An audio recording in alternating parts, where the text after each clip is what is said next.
Coming up on the game plan with Ron Rivera. It's the night before Christmas, and the Commanders head up to MetLife Stadium in hopes of a Christmas Eve W.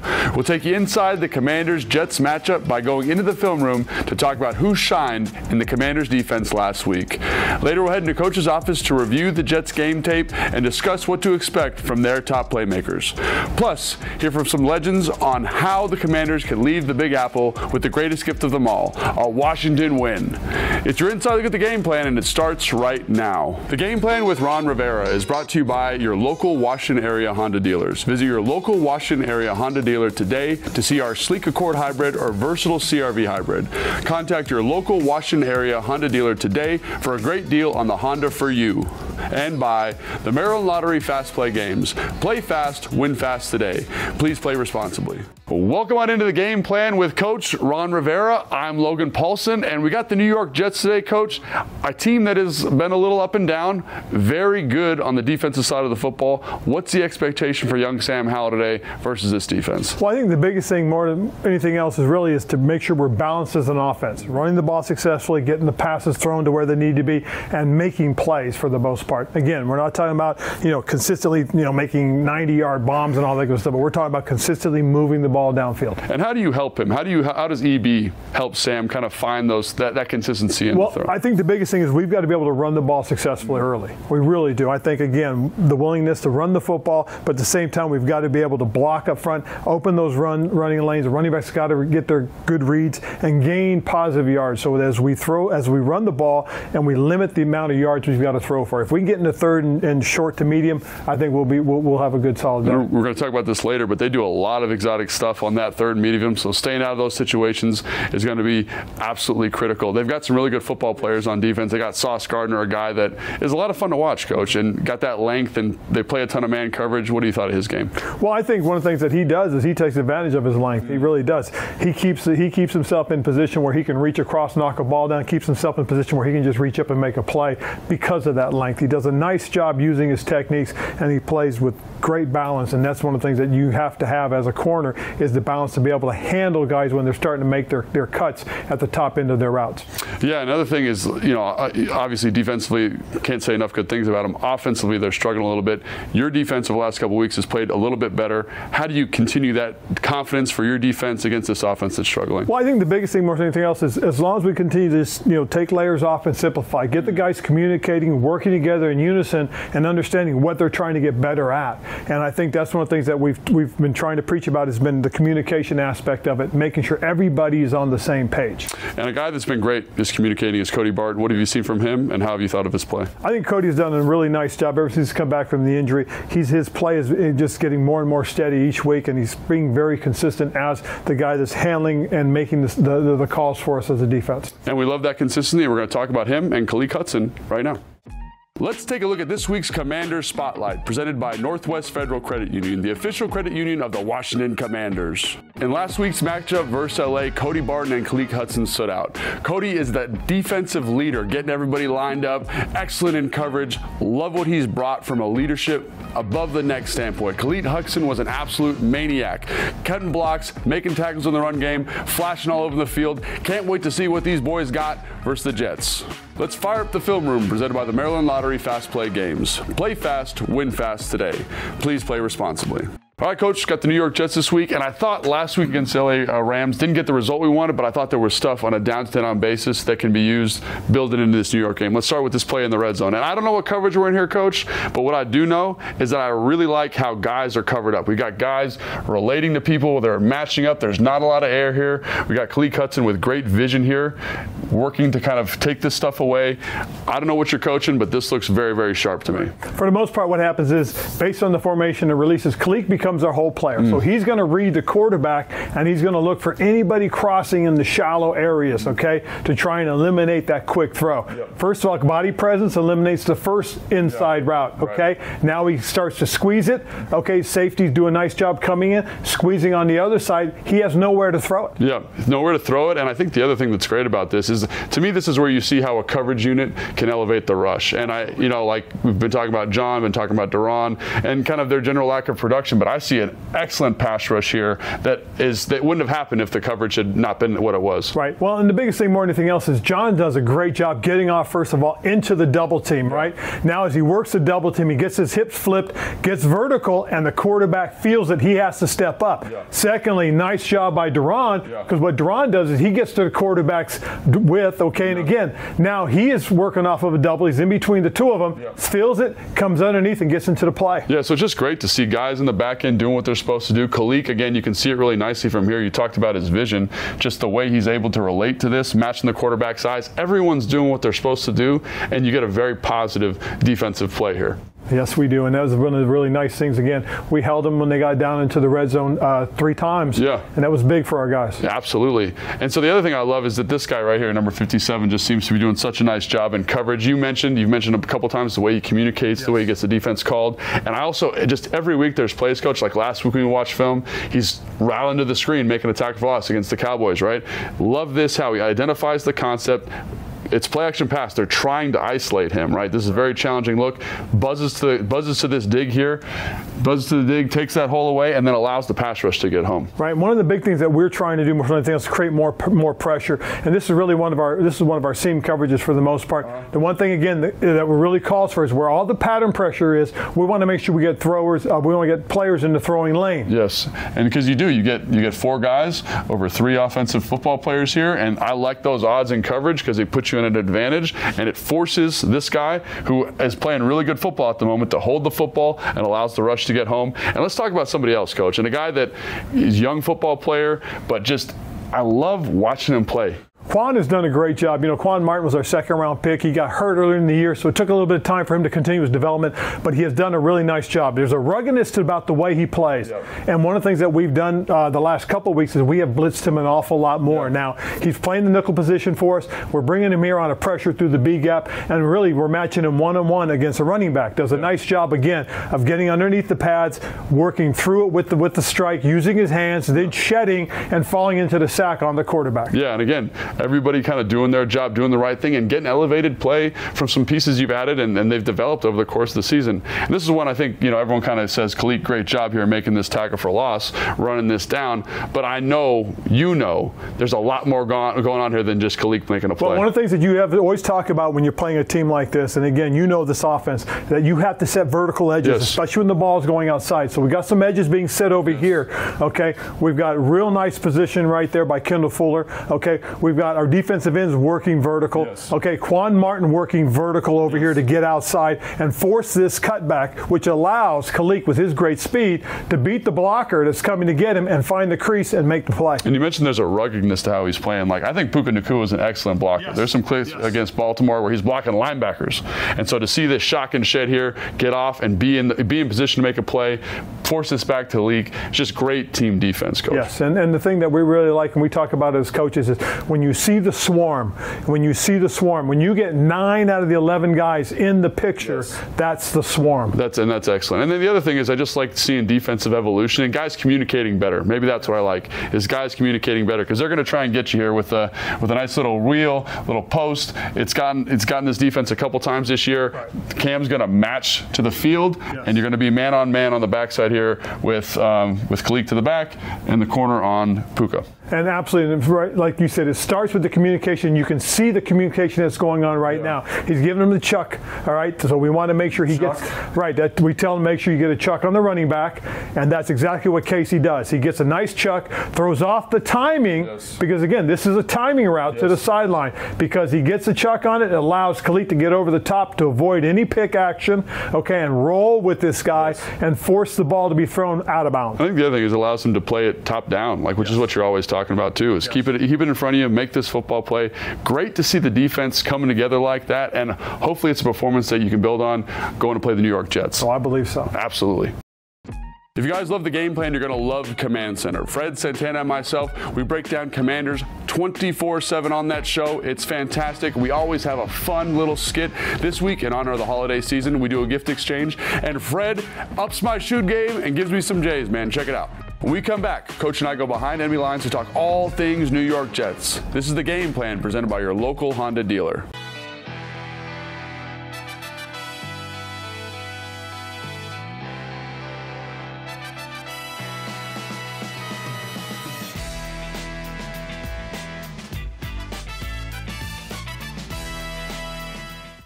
Welcome back to the Game Plan with Ron Rivera. Time for the Rivera Review, presented by DC Prime, Loudoun's premier steakhouse. For dinner reservations or private dining, call 703-840-2099. All right, Coach, we got the New York Jets this week, and not overly efficient offensively, but they do have some explosive playmakers, and they do find ways to insulate the quarterback to get the ball to guys like 17 here. And this is a play that was popularized back in like 2012, I think, with Robert Griffin, right? It's this drift concept, which is like this hard play action, and they're going to run off a duo here, and they're going to hit this deep in cut where the linebackers are up in the line of scrimmage.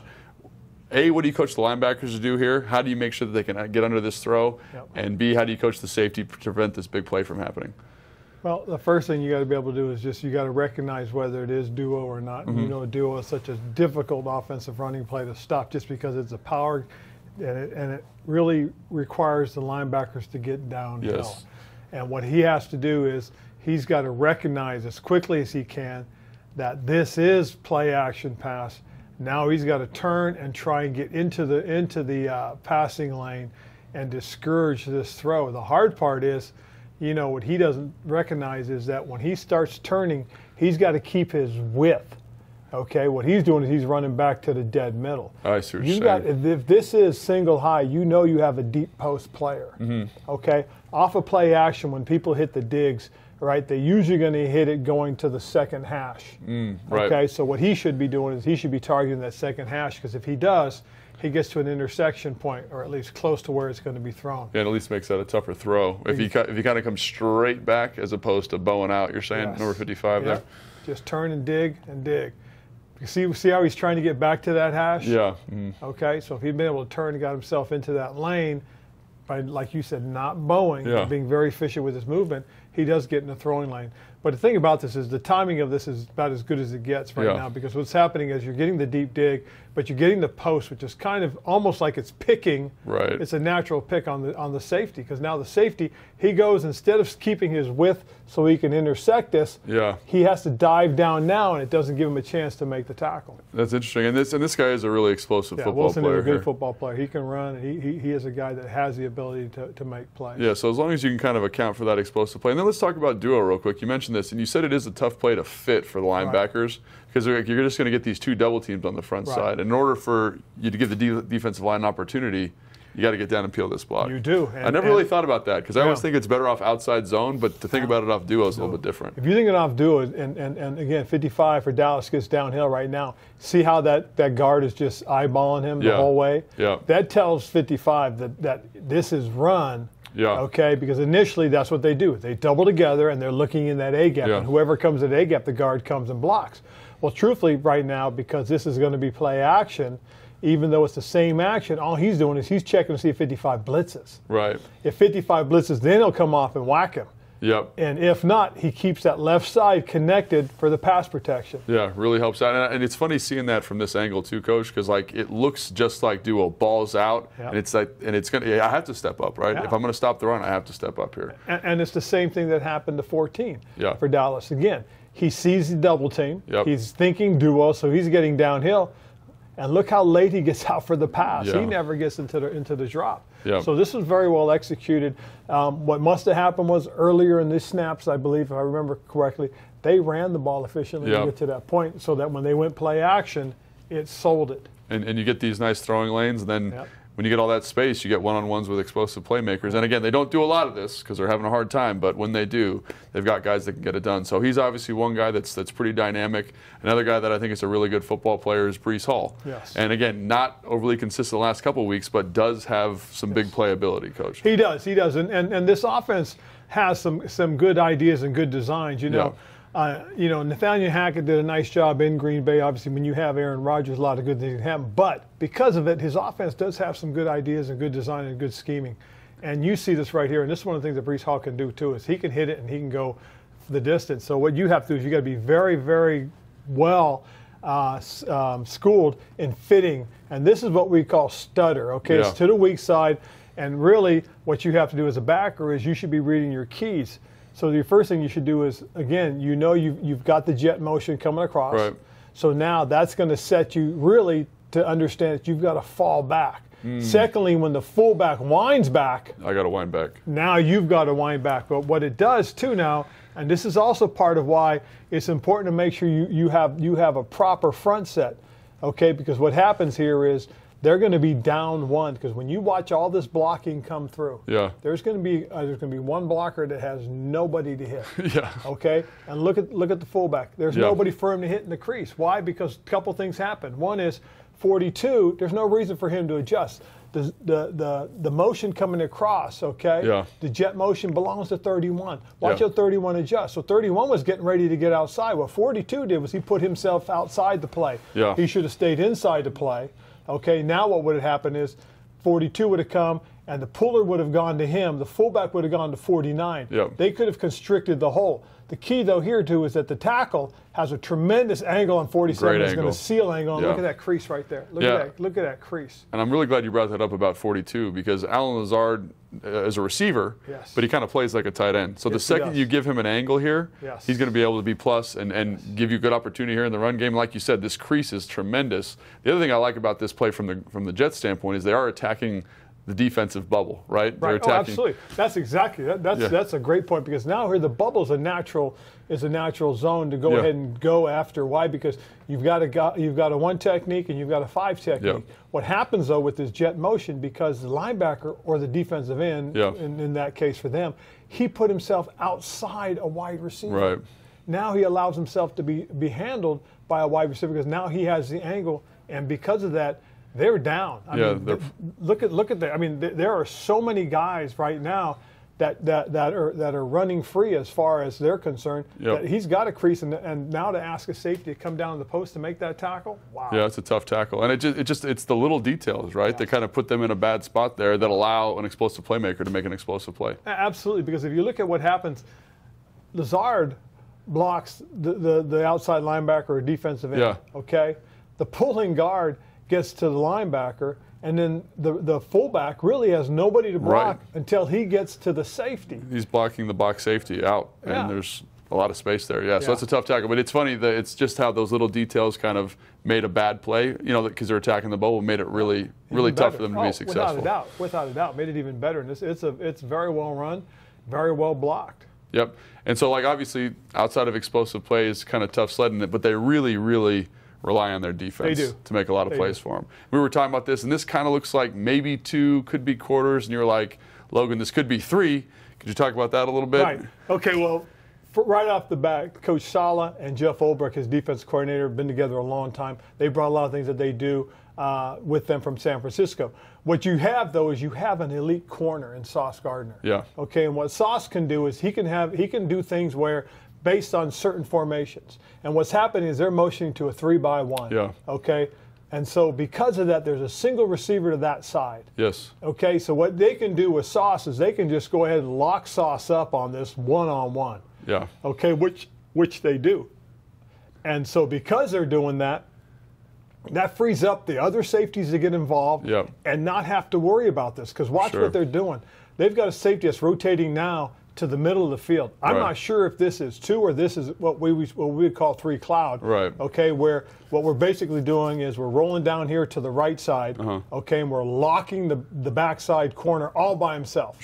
Okay, and because of that, now what you have is you have 2 free safeties right here to decide how they want to read these things. So what's going to happen is you're going to see what we call the sail. This guy's going to bend in at the top and then bend back out. Really, number 1 here, the receiver. Correct. He's going to run what we call a sail route.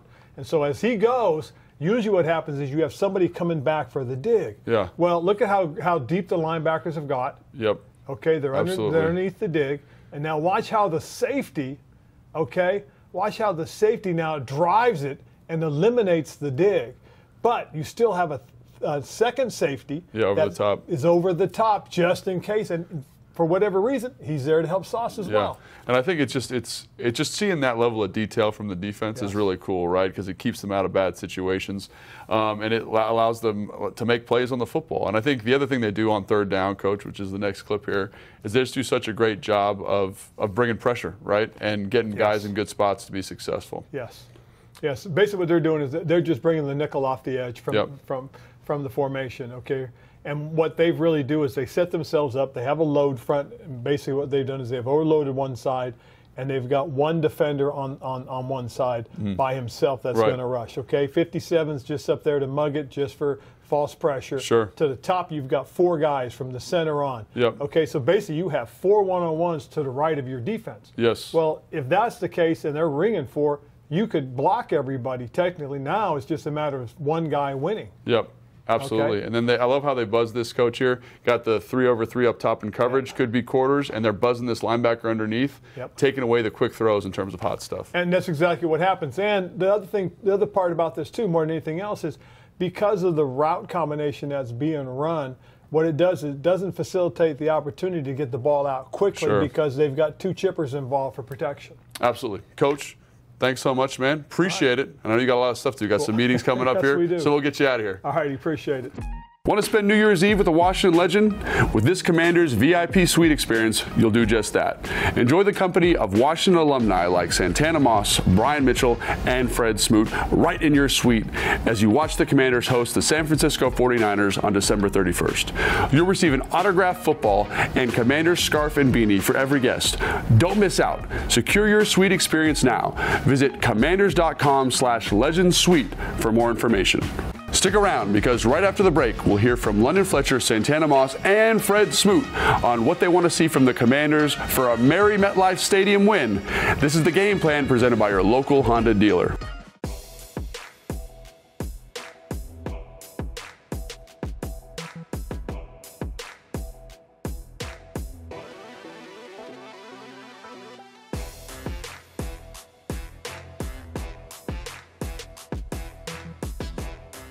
It's time for some healthy competition presented by Ortho Virginia, official orthopedic and sports medicine partner of the Washington Commanders. Here's a look at this week's 16 matchup against the New York Jets. Obviously, the Jets are struggling offensively, one of the worst offensive football teams in the NFL. But if you check out those defensive stats at the bottom of the screen, they are a top 10 defense and a force to be reckoned with. It's going to be a great test for Sam Howell and this offense. If you guys want more Commanders coverage on this Sunday full of football, make sure you check out Command Center Game Day live at 11:30 a.m. Brian Mitchell, Santana Moss, and Brian Colbert are live from MetLife Stadium getting you ready for kickoff. Make sure you stay tuned for immediately after the game for Command Center Post-Game Live, where Brian Mitchell and Santana Moss break down what happened versus the Jets, and we have Coach Rivera and Sam Howell's press conferences. That's on YouTube, Facebook, and X. It's time for your ticket to a dub, presented by SeatGeek, the official primary ticketing partner of the Washington Commanders. Let's hear from the Command Center guys on what they want to see from the team. All right, fellas, we're here to talk ticket to a dub against the New York Jets. Going to MetLife Stadium. Santana Moss is kind of old stuff, bro. Yeah. Let's start it off. What's the ticket to a dub? Well, you know what? I think offensively and defensively, we're going to both have some opportunities. I think our defense is probably going to have more opportunities, and our offense have to come through and finish this time around. Last week, we didn't finish a lot, and we got two timely turnovers that could have gave us a chance to get in that ball game early. So this week, we have to find a way to make sure when our defense come through for us, make sure we find a way to punch it in. Well, think about this team. They win defensively. Right? So what we got to do on offense is protect the ball. Right? We don't need them to go out here and try to score on every drive. We need you to have these drives and keep them out there. But they win with defense. I watched them win 3-4 games with this defense. So we got to protect the ball. You got to have no turnovers and give our defense and special teams chance to change the field. And I think that gives us a chance to win this game. Man, when I look at this Jets defense, this we talk about having guys on every level of the defense. They got multiple guys on every level of the defense, and I think it starts up front with Quentin Williams. We've had trouble with guys like him, those disruptive defensive tackles who can make it hard on our interior linemen. We got to get him blocked first and foremost. And you got them 2 linebackers. I was saying, don't get him at his brother. Mosley and his brother, Quincy Williams. And then on the back end, we got Sauce, Whitehead, and Reed. Those guys, they have multiple guys on every level of that defense. When I looked at them run defense-wise, though, you could run the ball against them. So this has to be a mindset, hey, We can go in here. We're not going to be able to drop back 35 times against this team. I don't think so. No. We're going to have to run the ball 35 times to get a dub against this Jets defense and this Jets team. And that's why I said muddy the game up. It's going to be one of those games where it's going to be a possession game. This is a trench way game. This is a trench warfare game. It's going to be nasty. I'm talking 13-10. I'm talking about real nasty football. But that's what you want with this team. And that's why I say if we protect the ball, I think we give ourselves a chance to win this game. Protecting the ball will be key, though. Yeah, in a game like this, turnovers going to be paramount. You have to protect the football, and we can get a couple takeaways like we were able to do in LA last weekend. We will get that dub, and that is actually the ticket, or the tickets to a dub, I should say. Always great to hear from those guys and their insight to the game. But, Coach, we want to hear your insight. In order to get a win up in New York, what's the thought?